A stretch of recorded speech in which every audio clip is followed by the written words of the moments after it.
Welcome back, witches and spiritual beings. My name is Blue Moonstone, and welcome to my lair. Ow! Tonight, you're in the den of the werewolf as I go over Werewolf Magic by Denny Sargent here with you. So let's get started.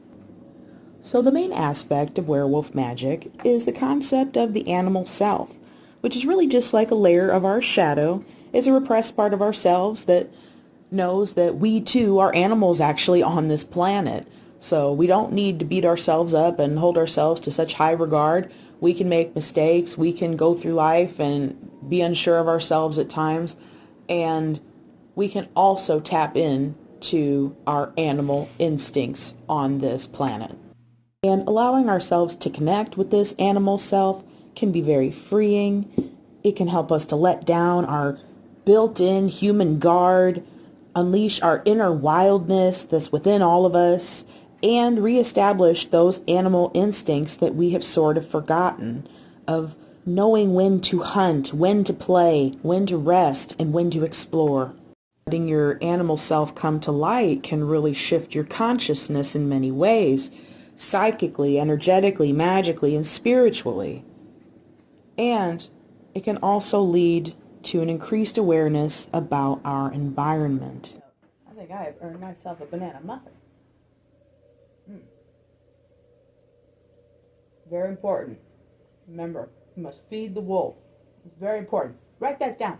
If you are a dog owner like myself, whenever you walk your dog, do you find yourself with a wandering mind thinking about all of your human problems, about what you're going to do whenever you get back home and what tasks you need to complete that day and what projects are on your mind? Or do you let yourself be mindful and in the moment with your dog? Forage and hunt with them, run with them, play with them, feel the wind blowing in your hair. When you allow yourself to connect with your animal on this deeper level, you'll increase the bonds between the two of you when you just let go of those human restraints that constantly hang over us in our day-to-day lives. Once you have established that animal connection with your pet or just by yourself out in nature, then you can definitely easily move on to some of the deeper magics of this book, the symbols and the rituals, the things that will take you out into nature at night. But I do believe many of the rituals would be considered high magic as opposed to low magic, which is what it seems many practitioners these days seem to prefer because it requires less spiritual energy, time, and details. But for practitioners that are big fans of those more planned out, deep-rooted rituals that will move you to have those profound insights, they will definitely be big fans of this book.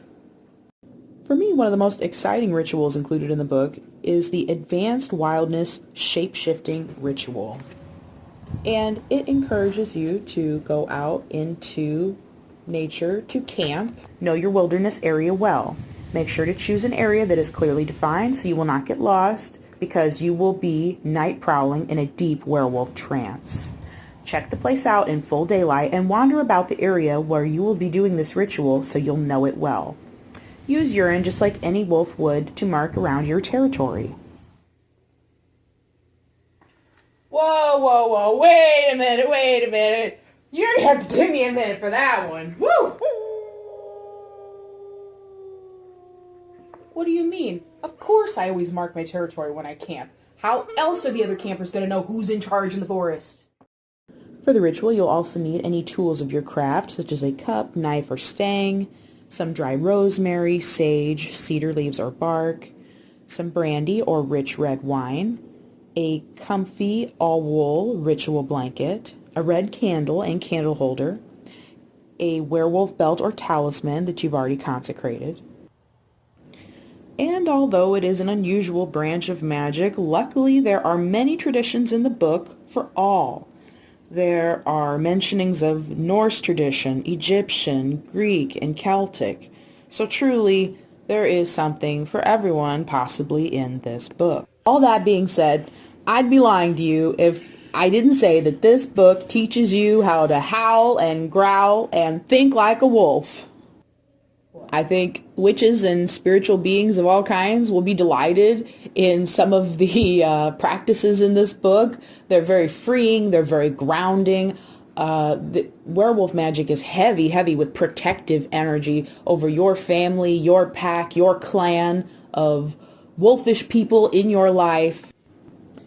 And even with mindfulness being talked about more and more these days, I find there are still plenty of moments in my life that I have not realized I could be more mindful in. And being out in nature walking my dog was one of them. I still found myself with my mind wandering aimlessly, worrying about things, and not really enjoying any of my time. This book did a good job of highlighting that for me and realizing that I didn't need to carry that worry and that burden with me. I could just let go and enjoy myself. If you go out in the woods tonight, you won't believe your eyes. If you go out in the woods tonight, you might just be surprised. 'Cause tonight's the night that Blue Moonstone is a werewolf.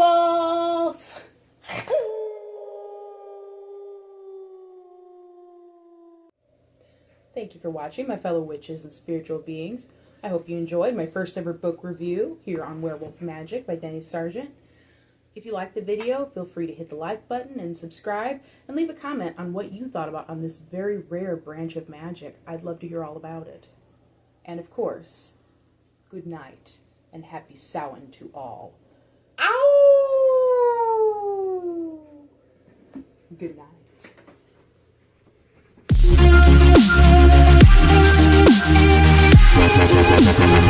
Close the graveyard, smash the monster mash.